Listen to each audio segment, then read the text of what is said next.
The mid-February morning sun cast pale light through the tall windows of Westbrook Public Library's fiction wing, illuminating rows of neatly arranged paperbacks and hardcovers. Patrons sat at reading tables, absorbed in dog-eared novels or tapping away on laptops. Among the shelves labeled contemporary fiction, a vibrant dust jacket caught the eye. Shadows of Freedom by Aisha Thompson. Its cover, a silhouette of a lone figure against a blood-orange sky, promised a powerful narrative. Behind the circulation desk, head librarian Martin Calloway reviewed a note slipped under his door. A single line in ornate handwriting, requesting removal of Thompson's latest work for inappropriate content. He frowned at the author's reputation. Thompson was celebrated for her unflinching explorations of race and resilience. Still, he felt the weight of his duty to maintain community standards. With a sigh, Calloway approached the shelf, trailing his fingertips along the spines until he found Shadows of Freedom. He unhooked it from its place between a Murakami novel and a historical romance, then carried it to a nearby cabinet. The glass-fronted enclosure sat empty, its lock clicking shut as he slid the book inside. He taped a small printed sign over the gap. Temporarily unavailable. Please inquire at desk. From her elbow on a nearby table, library volunteer and literature major Clara Nguyen watched the exchange with mounting alarm. Thompson's book had been the highlight of Clara's semester. Its protagonist's journey through generational trauma had resonated deeply. Clara rose, approached the desk, and cleared her throat softly. "Martin," she said, using the familiarity they'd developed over volunteer shifts. "Oh, why did you lock away Shadows of Freedom?" Calloway adjusted his glasses, gaze steady but apologetic. "Clara, I received a complaint from a trustee claiming the language and themes are too mature for our collection. I don't want to provoke controversy." Clara's eyes flashed. "Mature themes are why we have fiction wings, so readers can engage with challenging ideas. Concealing it won't protect anyone. It just denies them a story they deserve to read." Patrons at the tables looked up as the tension between them rippled outward. A middle-aged woman with a stack of magazines whispered to her friend, and a teenage boy closed his laptop. Curiosity piqued. Calloway cleared his throat and offered a diplomatic nod. "I understand your concern. For now, the book must stay off the floor." Clara pressed her lips together, mind racing. She knew Thompson would be arriving soon for the afternoon signing. The controversy had begun before a single page was read. With a polite "understood," Clara returned to her table, determined to find a way to bring Shadows of Freedom back into the open, where its truths belonged. As the clock ticked toward noon, the locked cabinet stood as a stark barrier between readers and Thompson's voice, setting the stage for a battle over censorship, community standards, and the freedom to explore life's most urgent stories. By the time Clara scanned her first latte of the day, news of Shadows of Freedom's removal had erupted across social media. A snapped photo of the empty shelf, complete with Calloway's temporarily unavailable sign, went viral under the hashtag #FreeTheShadows. Within minutes, local book bloggers and civil rights activists were tagging the library and demanding explanations. Inside Westbrook Public Library, the atmosphere crackled with tension. At 10 a.m., a group of college students from the nearby state university filed in, adorned in matching t-shirts reading, "Read What You Want." They converged on the fiction wing, where one of them, tall and articulate, climbed onto a reading table and began a speech. "Ladies and gentlemen," she called out, voice echoing beneath vaulted ceilings, "we're here because Shadows of Freedom belongs in your hands, not behind locked glass." Her friends perched on adjacent tables, holding posters that read, "Censorship is a fetter," and "Aisha Thompson speaks for us all." Patrons gathered, their initial curiosity transforming into solidarity as whispers spread. "I want to read that book. What's so dangerous about the truth?" From behind the reference desk, Mrs. Patterson, the children's librarian, watched with concern. Though she valued decorum, she recognized the students' passion. She swept aside her neatly stacked picture books and approached head librarian Calloway. "Martin," she said quietly, "we're igniting a protest in our own library." Calloway frowned, peering through his glasses at the rising crowd. I understand their anger, he admitted, but a sit-in could disrupt our entire operations. At that moment, the tallest student concluded her speech. We won't leave until Shadows of Freedom is returned, she declared. Applause rippled through the fiction section as more students and curious patrons joined. Some librarians exchanged uneasy glances. Others slipped cell phone videos to document the scene. Word of the sit-in spread to the library's voicemail and email. Within an hour, the library director's inbox overflowed with hundreds of messages. Some from outraged parents, others from teachers and local ministers, demanding free access to the book. Calloway's phone buzzed incessantly, and social media mentions surged to thousands per minute. At 11:30 a.m., Calloway convened an emergency staff meeting in the small conference room. Clara, Mrs. Patterson, and two other librarians squeezed into folding chairs beside him. Martin, Clara began, the trustees are already fielding calls from city officials. They expect a resolution today. Calloway ran a hand through his hair. I'm worried about setting a precedent, he confessed. But I also see how this is turning public opinion against us. Mrs. Patterson leaned forward. Perhaps we can reclassify the book, she suggested. Move it to the adult-only section with an advisory, rather than ban it outright. Clara nodded. That would address their mature content concern while restoring access. And we can host an age-appropriate discussion panel with Aisha later today. As the sit-in continued, students draped their jackets over empty shelves in symbolic occupation. Calloway recognized the urgency. He rose from his chair, clearing his throat to summon attention. Everyone, he announced, voice firm but conciliatory. I understand your passion. Effective immediately, Shadows of Freedom will be returned to the adult fiction shelves with a content advisory note. We will host a moderated discussion tonight with Ms. Thompson herself. Thank you for caring so deeply about the freedom to read. A ripple of relief and cheers rolled through the staff and resonated into the stacks. Students and patrons exchanged victorious high fives as library workers retrieved the gleaming new copies from the cabinet and reshelved them, spine out, cover forward, ready at last to speak their truths to every reader who sought them. By early afternoon, Westbrook's cafes, parks, and even subway platforms had transformed into spontaneous reading salons. Word of mouth, and the number Free the Shadows hashtag, had drawn Aisha Thompson's supporters out of the library's hushed halls and into the city's streets. In the sun-dappled courtyard of Greenleaf Cafe, baristas rearranged chairs to form a semicircle beneath a canopy of flowering wisteria vines. Aisha herself arrived, notebook in hand and wearing a simple denim jacket over a white blouse. She greeted the dozen curious onlookers, college students, retirees, young professionals, with a warm smile and tucked the latest advance copy of Shadows of Freedom under her arm. At precisely 2 p.m., Aisha stood, cleared her throat, and opened to the banned chapter. Her rich, resonant voice carried across the courtyard as she read an arresting passage about the protagonist's first taste of unshackled hope. I felt heaven in the hum of our own free breath. No chains, no fear, just the pulse of our ancestors coursing in our veins. Murmurs of approval rippled through the circle, glasses of iced latte and herbal tea forgotten on small tables. A few listeners closed their eyes, letting the words settle into their consciousness.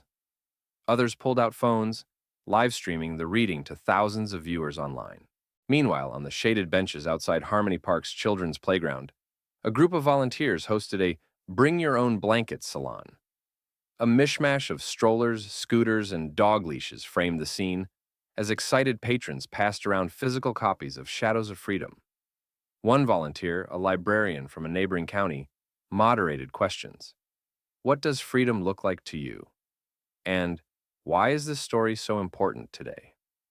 At Metro Station 5, commuters waiting for the train found themselves pressed shoulder to shoulder around a makeshift podium, a stack of crates topped with a borrowed microphone. Aisha's impromptu reading drew applause from suited executives and subway musicians alike. The conductor's PA crackled with approval. Ladies and gentlemen, Shadows of Freedom is now available through our community library app, courtesy of today's pop-up reading. Back in the cafe and at the park, Local poets and educators took turns responding to Aisha's text, offering their own reflections in verse and commentary. A retired history teacher recounted parallel chapters from real civil rights struggles. A teen poet recited new lines that riffed on Aisha's language. From glass to iron bars, we learn to stand unbowed. Our voices break the dark. By evening, the underground readings had mobilized over 1,000 participants citywide. Online viewership spiked into six figures as mainstream media picked up the story. Footage of Aisha reading beneath wisteria vines, reflections on human rights in subway tunnels, and images of Shadows of Freedom, covers fanned out on picnic blankets.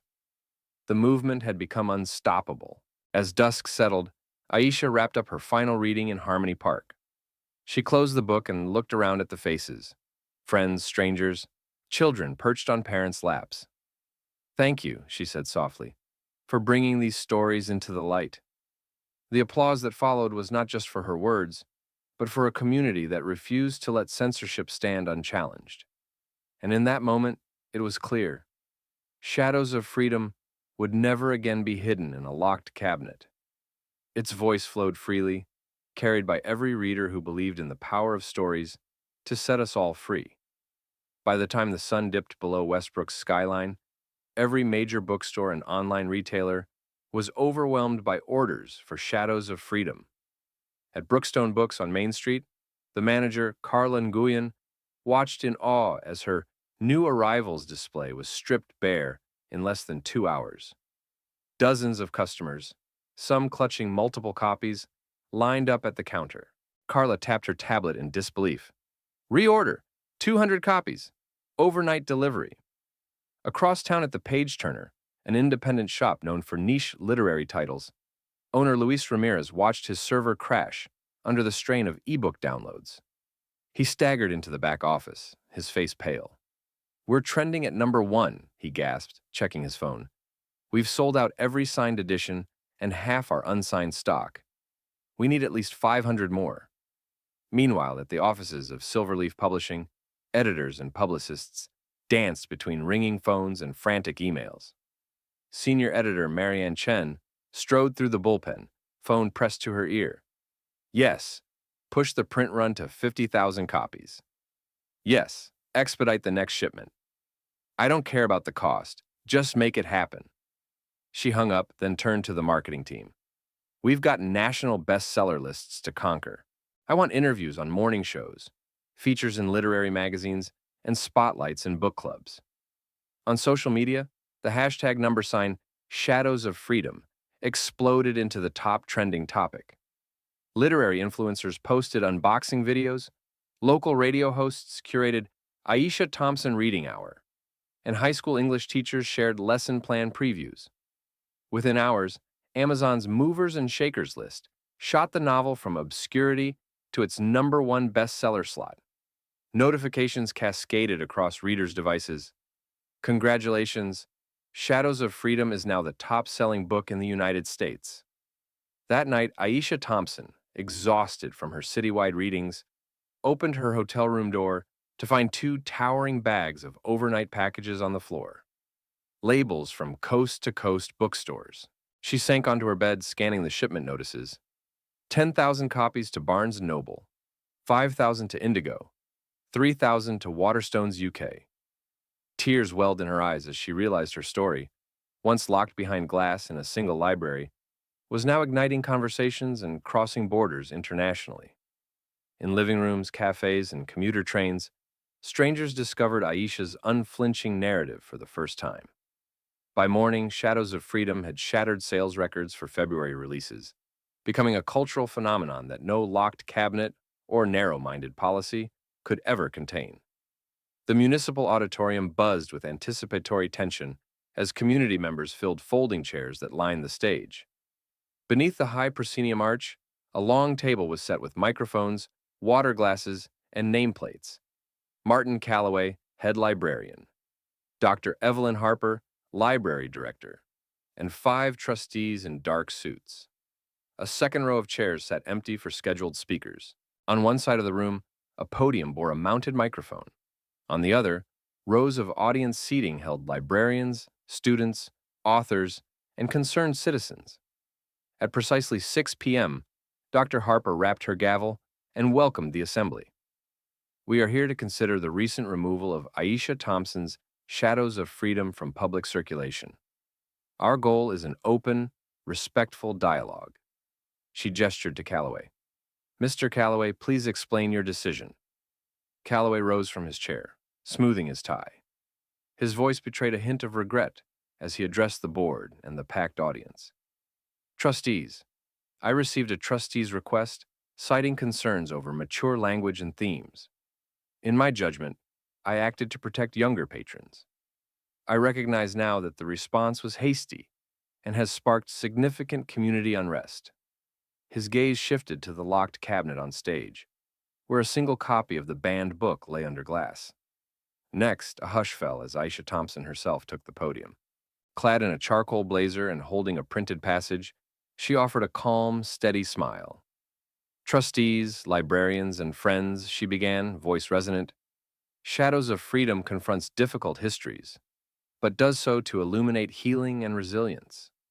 Censorship of this work silences voices who need to be heard.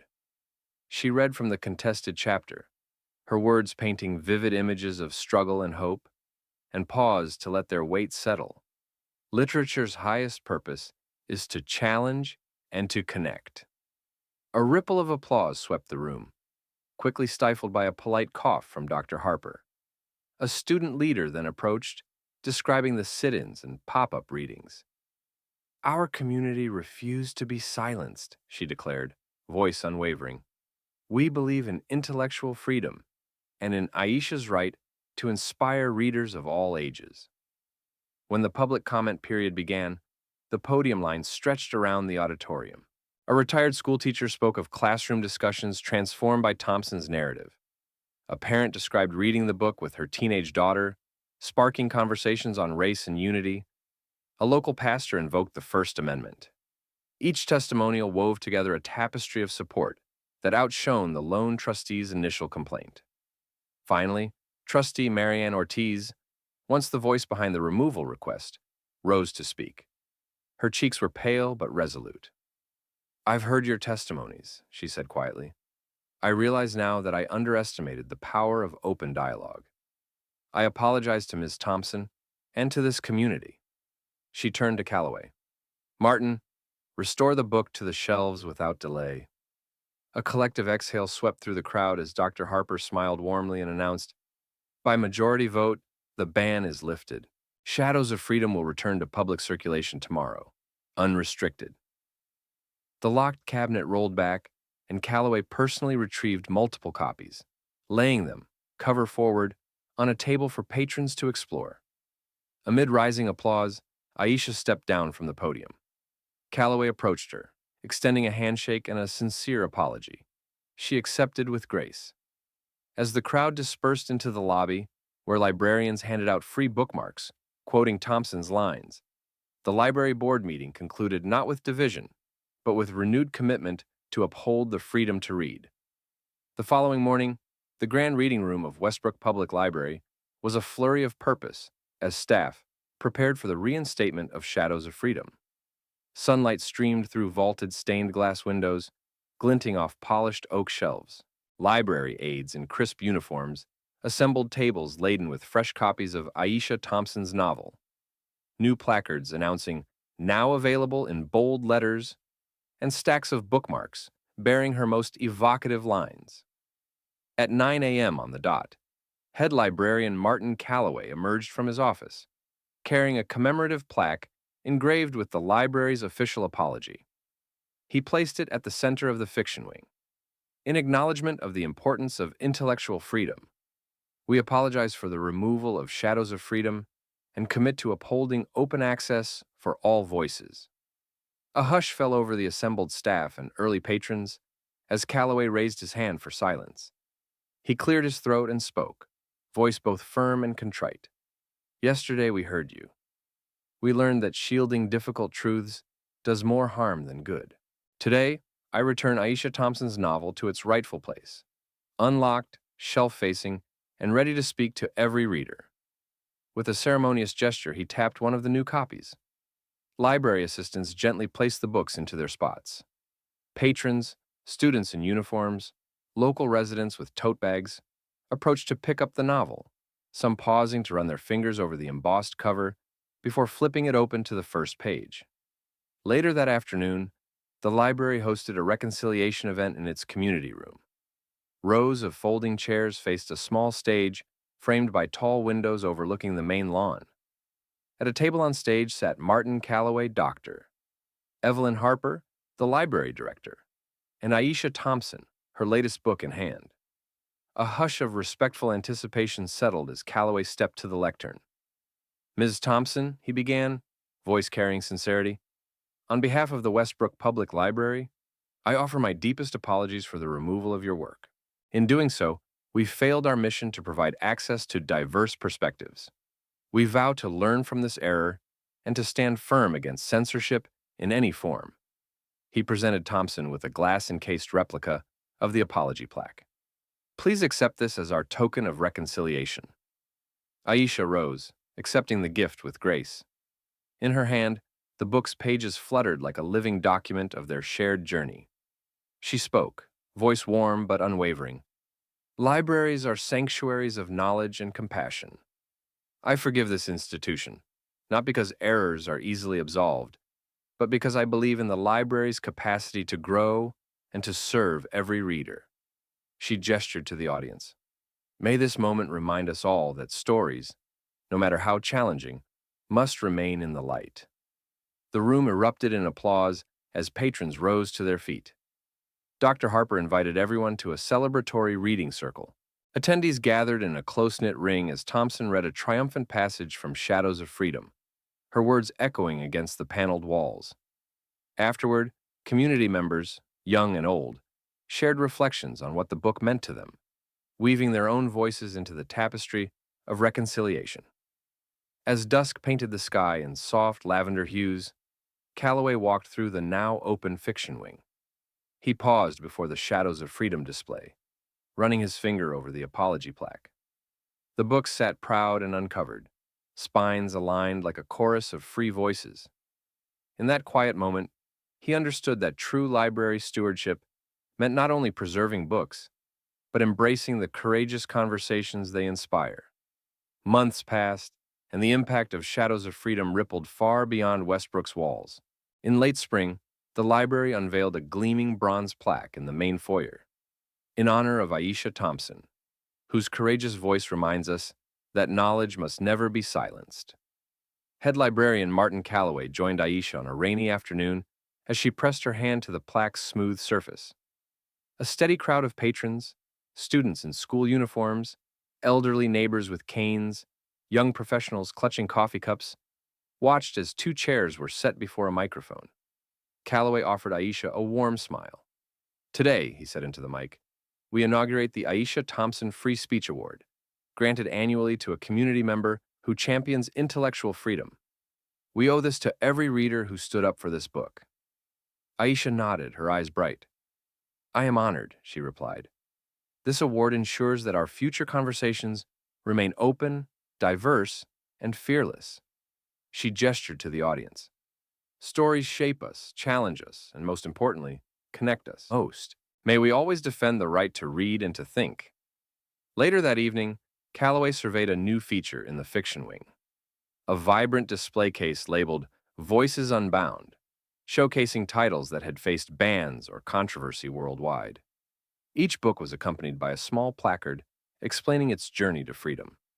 Shadows of Freedom stood at the center, its cover illuminated by a gentle spotlight. At a nearby table, Clara Nguyen, the volunteer who first challenged the ban, guided a group of high schoolers through a discussion prompt, "What does freedom mean in your life?" Their animated responses, ranging from the right to question authority to the power of our own stories, spoke to the award's deeper purpose. In the months that followed, Westbrook Public Library became a pilgrimage site for librarians and free speech advocates.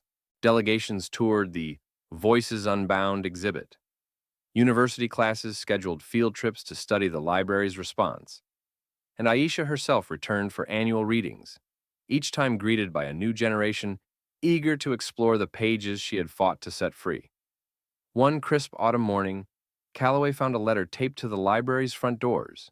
It was from a small-town librarian in another state, enclosing a check and a note.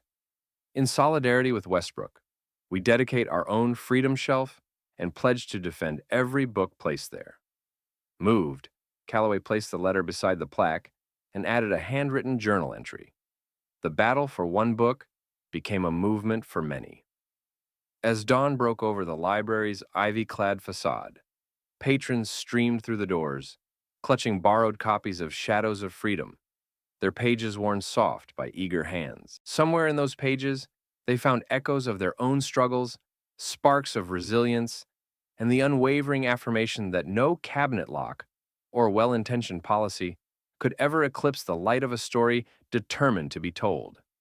And so, the legacy of censorship overturned became woven into the library's very soul, a living testament that the right to read is the cornerstone of a free and enlightened community.